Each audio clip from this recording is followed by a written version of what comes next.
Bonjour à tous.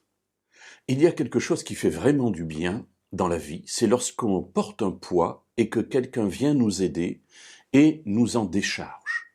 On se sent tout d'un coup léger, on se sent tout d'un coup capable de faire des kilomètres de plus parce que ce poids, cette charge a été enlevée. Et c'est ce qui se passe entre Dieu et nous. Il vient à nous et il nous propose d'enlever de notre dos le poids du péché qui s'y trouve. Et cela grâce à la mort et à la résurrection de Jésus. Souvent avec les enfants, je prends l'exemple d'un sac que l'on porte sur le dos, qui est lourd, qui est difficile à porter.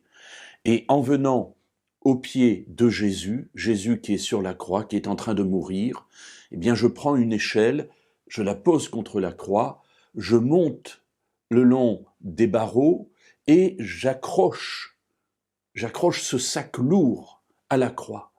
Et quand je descends, évidemment, je ne redescends pas avec, je le lui laisse.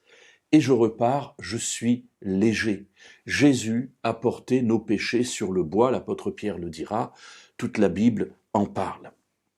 Alors Paul dira, en citant d'ailleurs un texte du Premier Testament, que l'on trouve dans le livre des Psaumes, au psaume 32, versets 1 et 2, il dira dans la lettre aux Romains, au chapitre 4 et au verset 8, « Heureux l'homme à qui le Seigneur ne compte pas son péché. » Voilà, c'est David qui le dit. Il sait de quoi il parle, lui-même a été pécheur, il a commis des fautes très graves, et à un moment donné, il s'est retrouvé devant Dieu, il a demandé pardon à Dieu, et Dieu lui a pardonné. Il lui a retiré le poids de ce péché. Heureux donc l'homme à qui le Seigneur ne compte pas son péché.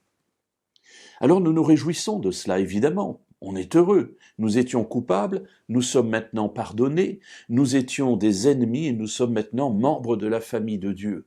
Et nous nous réjouissons avec raison.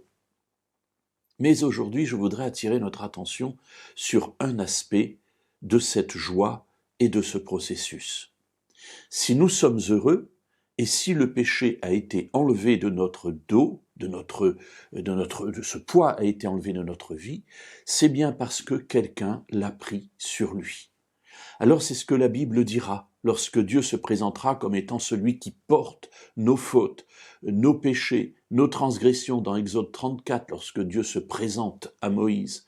Et puis c'est ce que Jean-Baptiste dira, « Voici l'agneau de Dieu qui ôte le péché du monde ». Et Pierre qui dira que Jésus a porté nos péchés sur le bois.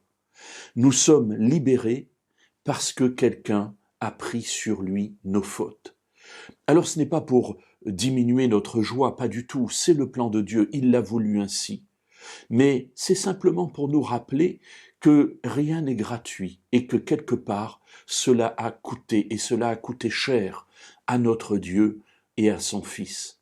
Alors merci Seigneur, gloire à Dieu de ce que tu as fait pour nous, et heureux l'homme dont le Seigneur porte et enlève le péché.